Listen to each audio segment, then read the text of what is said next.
fucking organise some funk here. You know, I should be more professional, more organised. Is it recording? Hell yeah. Of course it is. Yeah, it's all about professionalism, isn't it? Uh-huh. I think if I'm in the picture, it's pretty professional no matter what. That's a form of professional. Yeah. Let's bring it a little closer. Wish my neck looked longer. We need a longer neck. We've got a neck lengthening system. Okay. Yeah. Sunny's on or off? Ladies and gentlemen, welcome. How are we going? This is Ramblings from the Lounge, Volume 1, Episode 5. Oh, my favourite number. With 5. the one and only Erin Cunningham. Hello. Oosh! She should be wearing her sunnies, but she's gone all shy. No. I can put them back on. Hi, There we go. superstar. Hey. The first ever female guest Oh, onto that's Ramblings cool. from the Lounge. Yeah, Congrats. I like that. Well done. You've made it. Yeah. You've made it to nothingness. You've gone from here all the way down to here. I don't know if I was ever there, but hey. You were somewhere. And of Yeah. course, minor figures, cold brew coffee. I Yummy. shouldn't drink it, but I do because I'm nasty and naughty. What's going on, punk? Not much really. Just, hanging out, doing workouts when I can, riding my bike, which I just mentioned before got stolen. And that's pretty much it. Where'd the bike get relocated from? It was actually unlocked at the front of my apartment. Yeah. Yeah, bound to happen. Next to my Bound to sister's bike that was locked. Yes. But Scott bike, $438. Gone. Yeah. Gone. When I lived in London, have you been to London? I have, yeah. Have you lived in London? Never lived there. Okay, you know Brick Lane in London? No, So not Brick Lane's really. in East London. It's basically, it used to be the Jewish area. I think it still is. There's lots of bagel shops, etc., etc. But they have a Sunday morning market at Brick Lane, and a lot of dudes sell a lot of bike parts. So the common saying is, in London, if your bike gets stolen on a Saturday night, you can buy it back on Sunday morning at Brick Lane. Oh, okay. We don't have a Brick Lane here in Melbourne, but I'm sure some motherfuckers sold your bike somewhere. You just go to Cash Converters and buy it back. It's always somewhere. I should do that. Yeah, losing a jalopy sucks. I remember Well, how can you call it jalopy? I don't a get jalopy. that. Yeah. I said this to somebody the other day. I said, maybe it was to Jen. I said, you call it a jalopy. How's your jalopy? A jalopy used to be like a rickety old car. Oh, okay. And then somehow it morphed into me and my buddies calling our old push bikes jalopies. Ah, so it's So we your call own word for Not it. our own word. I'm sure we didn't. I'm sure we were the first motherfuckers to say call a bike a jalopy. But yeah, the jalopies. Sounds very Italian. Maybe it is jalopy. Yeah. Yeah, more the accent on the E. So I remember having one stolen from outside Surf Dive and Ski on Chapel Street. That's where you worked. That's used where to I work worked, there. on Chapel. I was osmosis. Whatever. I think that was like a better grade of surf, dive and ski. I don't know what it was. They were all homogenised. Tell me about your exercise. What are you doing? I am. You doing some of this? Oh, yeah, a little. You doing any of this? I've been doing bits of here and there and dabbling in a few different sports. But at the moment, I'm just working high intensity. I'm getting back to feeling like I can go hard and then work hard and then that's it. Have that release. You were having some food issues, is that right? Were you having some gut issues or something? Food issues. Well, right now I'm eating super clean, so really natural, like breaking it down to complete whole foods. Cut out, eliminate. Well, I shouldn't say cut out because I don't want to use those words, but I've slowly, naturally eliminated certain foods. Cool. And What you put out? I cut out meat. I was eating a lot of lamb. I know. The paleo CrossFit world. And I was big on that, No, I think it's fair enough. I think you got to do what you got to do. I think you've got to find what works for you. And if something doesn't work, regardless of what every other motherfucker's saying, it's like you got to go a different route. So you got rid of meat. What else? I think I was working on just, having all of my body function at a better level. And to do that, you need to eliminate you need to actually let your body heal. And for me, that was, allowing my body to actually digest easier foods. Yeah. So, eliminated heavy foods. Yeah. And Cool. I'm just rolling with that at the moment. You feeling better for it? I pull up really well in terms of recovery. So Never saw none of that acidic inflammation. Yeah. Well, I mean, that's the biggest thing. That's the biggest thing about intensity backed with a high caffeine diet, which a lot of CrossFit heads do, and this fucking bacon only diet, which I just think is retarded. Like, it's CrossFit meat coffee. I just think it's fucking dumb, and it can be really inflammatory not in the traditional sense like sugars, etc., etc. But in terms of acidity and everything in the body, it sounds pretty gnarly. I know. I've experienced similar things as well. Well, that's good. Yeah, I think in a You're sleeping better? Did you have any? I've always been a pretty good sleeper, but yeah, I sleep deep and I wake up every morning. Like this morning, I woke up 5:30 and I was like, "Bring it! I'm ready. I'm awake. I'm alive. I just feel." Mind is good. Mind is strong. Good. That's awesome. Yeah. That's dynamite. I just feel like I'm fueling well. Totally. Coffee? Still drinking coffee? You know what? I cut out the coffee for a little period of time, and I do enjoy coffee. I like the taste of it, you know? So every now and then I do grab one, but I'm conscious of always having food in my stomach before having coffee. Because otherwise it just goes straight to your nervous system, highly stimulating. I find actually now when I have a coffee, I feel tired. So I get the reverse effect. So I've been battling adrenal fatigue for a couple of years, and coffee is probably the worst antagonizer. I'll have a coffee and I'll be straight on the nod. So I have to manage food with coffee, and I'm still trying to find the right way to have coffee in my diet. Yeah. I'm like, fuck, come on, you can do it. You can find the fucking way. I know, it's like we all just want that. It's like, you know, you can do so many good things in life, but sometimes you just, you want to have that little thing. I've cut out booze. I've cut out all other drugs, so no other drugs. I don't need to list them, but there's none of them. No booze, no other drugs. I'm okay with sugar. I don't eat any processed like flour or foods like that. So I'm like, it's got to be something that I can indulge in.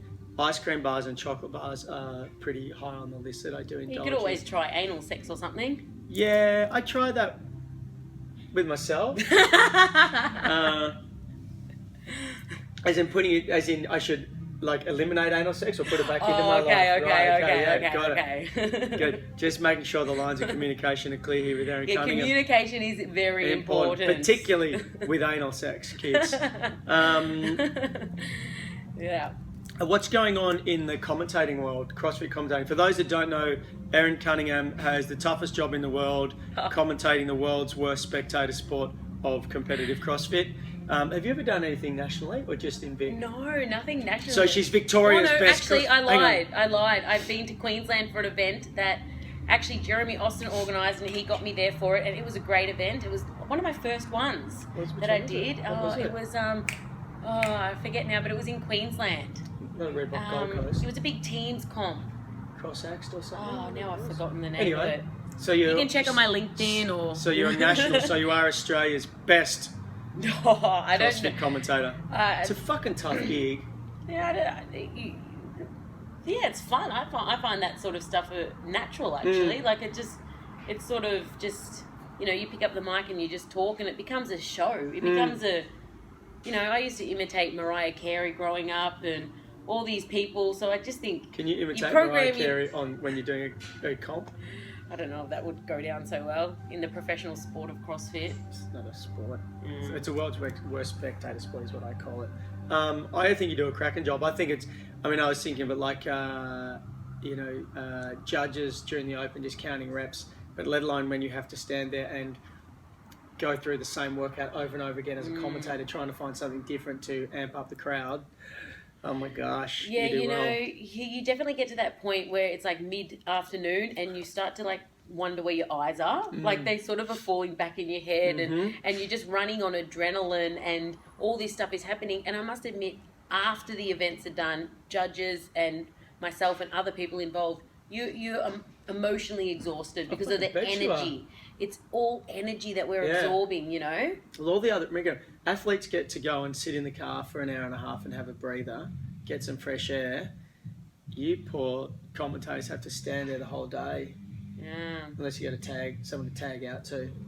That's why you've always got to get adjusted from the chiropractor. Get those hips sorted.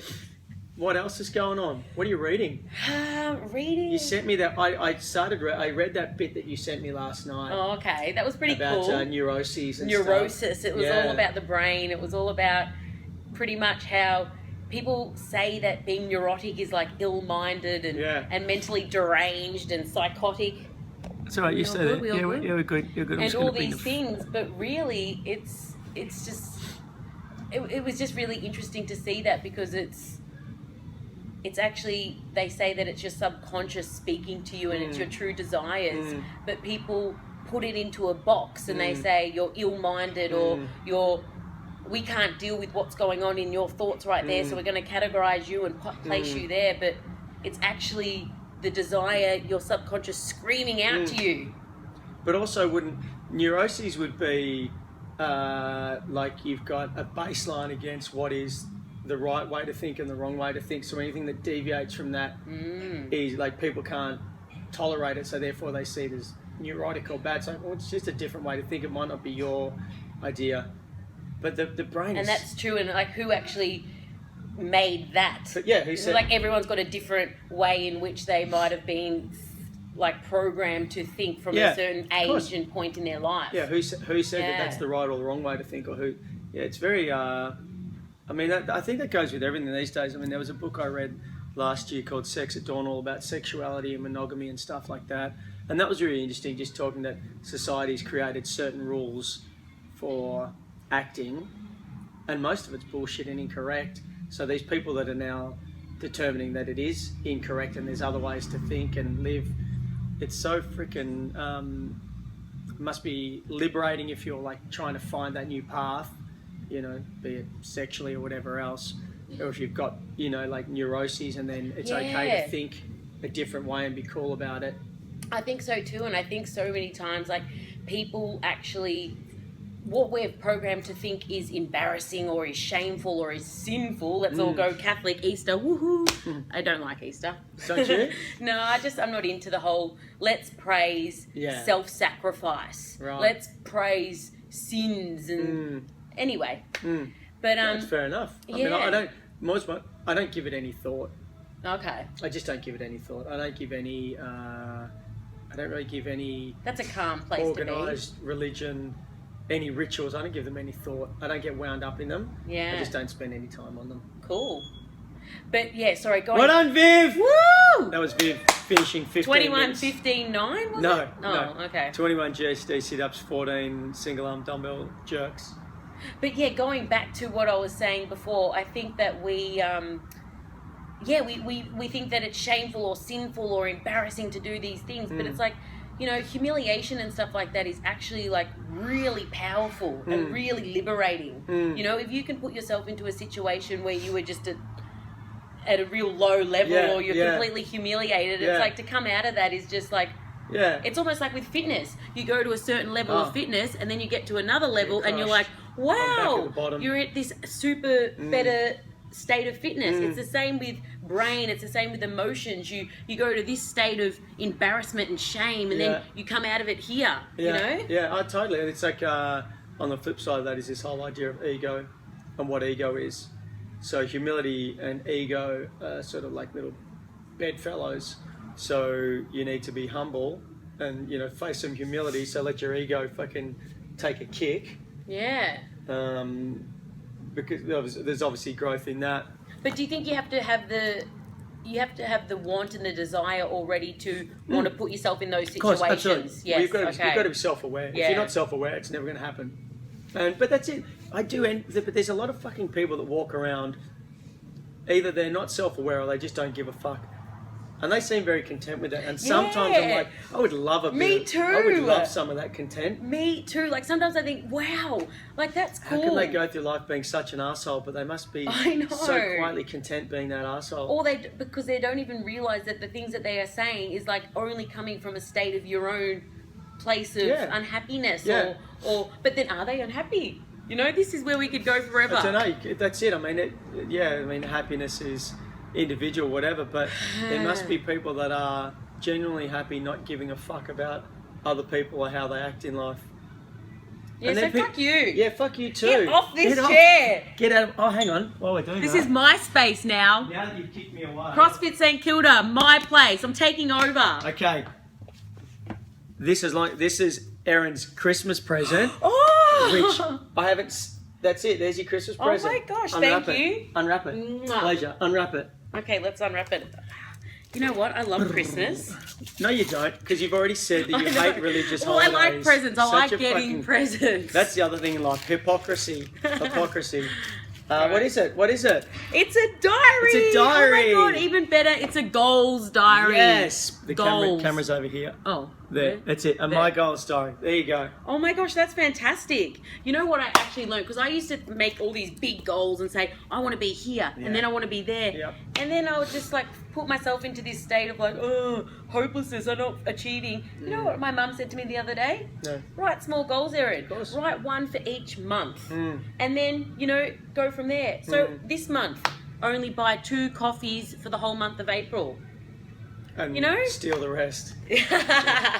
My father-in-law, so my ex-wife's father, is that what it is? Father-in-law.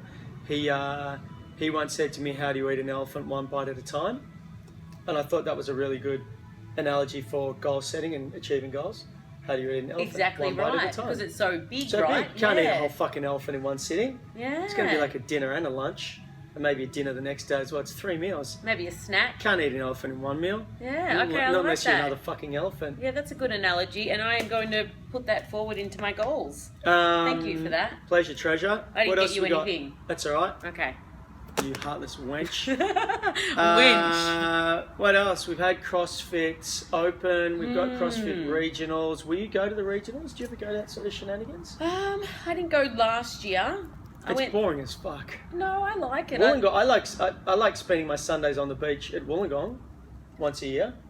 Yeah, But inside Wynn Stadium, what a I know, but I just chore. think there's something about being there, isn't there? Like when you see people, you know them through social media, you know them through Instagram, and it's like you are all connected. And I'm an individual. I like doing my thing, but like when you are with a group like that, you all are together and you're going through something together. You all get it, and it's fun. It is fun. I do agree with that. It's a good catch up. There's a shit ton of crew I catch up with, bro down and sister down with while I'm there. Yeah. But I don't know if I'm going though. Right. I was talking to Mallory the other day about Wynn and the stadium and how sort of bleak it is because it's just black and grey inside and it's quite tiring. But then she Needs made a bit of light. It does need a bit of light. You could put some skylights in. Sweet potato chips were good. Well, That's all the high points. But she actually said that being on ground level, and I hadn't heard this before, because you can't see you can't see the spectators, it's a really focused thing, whereas most of the other events, all the spectators are at ground level. In stadium, they're all elevated above. So you've got 0 distractions. That's cool. No one had mentioned that to me before. Or I hadn't fucking listened, because I don't listen enough. Well, I guess that's good for the athletes in that Great for the sense, athletes, awesome. And so it should be. But I think any good athlete should be able to focus, right, on their own, no matter what's going on. Focus. Yeah. Focus athletes. Well, put themselves in that zone. I'll be going to the regionals, and I've booked my flights to LA for July. Oh, cool. And I will be in Madison, Wisconsin for the 1st to the 5th of August for the CrossFit World Games. The woods of Wisconsin. Okay. And then I had dinner with a buddy last night. He tells me there's a great ice hockey team from Wisconsin. So that'd be cool.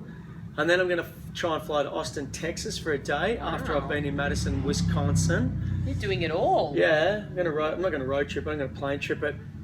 See if I can get thrown off a plane. Fucked up. Wow, okay. It's going to be an adventure for you. So that's all good. America. America. Hey, tell me about your coconut oil mouth rinse routine that I saw. This morning. Yep. Okay, you did see that. Yep. Yeah, that's just something else I've been trying. Don't use any toothpaste anymore. I brush my teeth with a clean, non-used brush, or does that make sense? I just brush my teeth with nothing on it. Yeah. And brush my teeth, and I do a floss, and then I do coconut.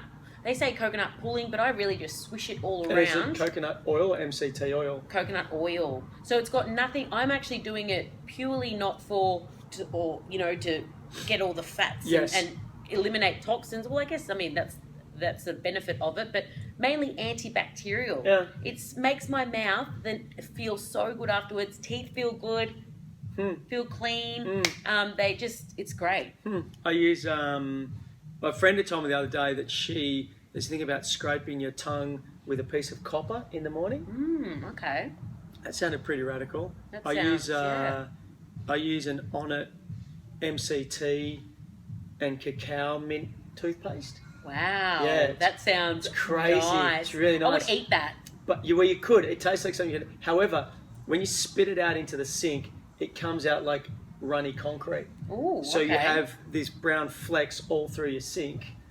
But it's super tasty, and it's got no xylitol or all these other little bad shit that are in standard toothpastes. Oh, that sounds cool. I like the Onnit stuff. I've tried their oils and stuff. I actually also, I've been washing my face with bicarb soda. That's it. You know, I used to spend money on all these face washes and everything like that. All you need is coconut oil, a few jars, which, luckily you can buy in bulk or whatever. And then bicarb soda. So simple. What does the bicarb do? Well, that also is antibacterial and anti-inflammatory. Cool. And just to clean that only a couple times a week because it's granularly. So it sort of does scrape off the dead skin. And then that's it. Never did I expect that this Ramblings podcast would be so informative. Bicarb soda. We've turned the corner. Try it, guys. And what's on for the day, the week? I'm going to my job, customer service. That's good. Yes. Serving the customers, serving the people. Serving the community, Yeah, you're I good would like say. that. And when you commentate next, like what's on the agenda? What's on the schedule? On the schedule, I've got an event coming up. The next one actually is the Aussie Throwdown. Yes. So that's like a worldwide, I think it's worldwide. Everyone, it's a qualifier and stuff like that. So I've got that coming up. And then that's about it, I really. did set comp last year. I want to do that this year. Okay. That's September or October. It's quite a ways away, isn't it? It is a ways away. Is a ways away a correct term? I've never used that, a ways away, or... I'm going to Google that. I like it. A ways away. But no, I think it's not till January next year. Oh, that's the final. And then the online qualifier is September, that might October. start, sooner. Cool. But yeah, that's it. So I'm just going with the flow. Do it. Yeah. Sweet. That's it. Woo! Let's wrap it up. That's officially the longest Ramblings from the Lounge. Oh my gosh. Worthy of every second. Erin Dog Cunningham. You can find her on Instagram. Her hashtag is Dog underscore. And that underscore. It is EZ_DAWG. Just on that, DAW. The first time I was in New York City, and I was sitting in a little diner getting some breakfast, and there was a guy teaching his kid how to spell, and he's saying to his kid, okay, so the word is dog, D-O-G, dog, and his spelling was totally different to the pronunciation. Okay. I just think that was really cool. Yeah. D-O-G, dog, not D-A-W-G, dog. Yes, it's like plant and plant. That one too. Yeah. All right, crew. Woo! Stay radical, stay loving, be humble, be kind, be empathetic. See you soon. Thank you. Thanks for having me.